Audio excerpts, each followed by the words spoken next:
In this video, we'll be looking at some of the properties of exponents. So when you have something like x to the third power and x to the second power, what do you get when you perform different operations on those two terms?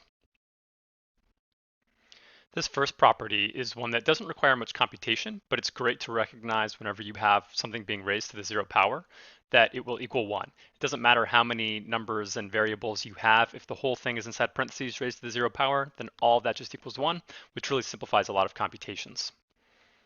Our next property specifies that when you have two different bases being raised to powers, and those are being multiplied together. So for example, think of it as x squared times x to the third power. Make sure the bases match whatever's being raised to an exponent. So if you have x squared and x to the third being multiplied together, then the operation is to just add the exponents. So that becomes x to the 2 plus 3 power, which would be x to the fifth power. The property below is very closely related to this one. Instead of multiplying two common bases, if you are dividing common bases, again, make sure the bases match. So it has to be like x and x, or if it's a number to a power, it has to be like base 3, base 3. If you're doing x to the third power divided by x to the second power, this is telling you that you can subtract those exponents. So that would be x to the first power for the third minus the second. This fourth property is often confused with the second one I listed earlier, so make sure you recognize the difference between having a base to a power times a base to a power and having a base to a power raised to another power. So imagine you have something like x to the third power, and then that is squared again outside the parentheses. In this case, it is telling us to multiply those exponents together. That's what operation is indicated when there's no symbol shown. So this would end up being x to the sixth power. The next property is another one that looks fairly similar to what we just covered. This time we have two different bases. So this most commonly comes up when you have something like a number and a variable together being raised to a power. So if you had 2 times x, and then that was raised to the third power, this is telling you to apply that exponent to both of the bases. It's very easy to forget that the constant and the variable are two different bases. So you ended up with 2 to the third power, which is 8, and x to the third power. So 8x to the third would be your answer in that case. Same thing applies to when you have a fraction. So if the two numbers inside parentheses aren't being multiplied, they're being divided. Again, you just need to apply the exponent to all of the bases in the fraction in both the numerator and the denominator. And the last two properties here, these are closely related in the sense that they both explain what to do with negative exponents. Now remember that if they don't write it as a fraction, think of it as over 1. So you can think of this as u to the negative n power divided by 1. Whenever you have a negative exponent, that base and that base alone get flipped from either the numerator to the denominator or vice versa, from the denominator to the numerator. Basically, you end up with the reciprocal of whatever has that negative exponent. But do not flip anything else, only the bases that have the negative exponent directly. That can be most confusing when you have something like 2 times x to the negative first power. Only the x flips, not the 2, just like we talked about up here. The 2 and the x are actually different bases.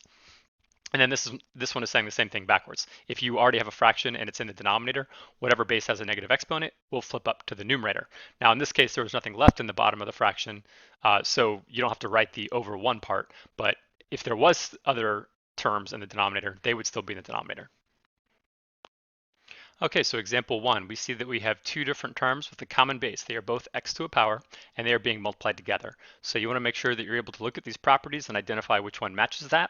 That would be common base to a power times common base to a power. So I need to add those exponents together. So in this first example, my answer should be x to the 7th power. For number 2, we have common base to a power divided by common base to a power. They are both using base y. So looking back over here, I have the base to a power divided by base to a power, so I need to subtract those exponents. So my answer should be y to the 5th power. Here we have a base to a power, and then that is being raised to another exponent outside of the parentheses. So that should match our case right here. We have a base to a power being raised to another power. So this is the one where we need to multiply those exponents together. So in this case, our answer would be x to the 12th. Here we have two different bases inside of parentheses. They are not common bases, so I cannot do anything to these exponents. So I can't add them together in this case. However, I also have another exponent outside of the parentheses. So I'm going to look for a property that shows what happens when you have two different bases being raised to a power. We need to apply that exponent to every single base on the inside.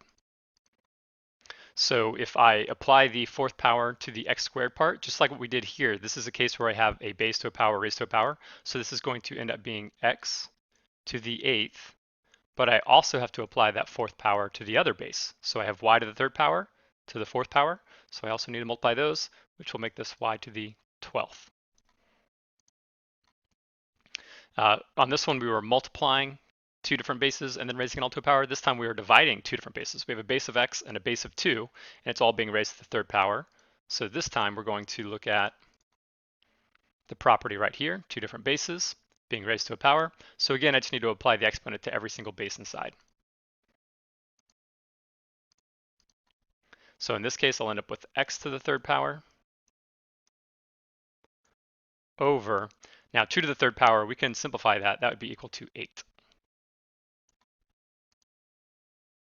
And this last and hardest example, we're actually going to be looking at a couple different properties on it. First, I'm going to address the negative exponents. So as soon as you see negative exponents, you want to look at the two properties in the bottom right here. If it's already in the numerator, it's going to flip to the denominator and the exponent will become positive, and vice versa. If it's in the denominator of a fraction and it has a negative exponent, flip it to the top and it will become positive.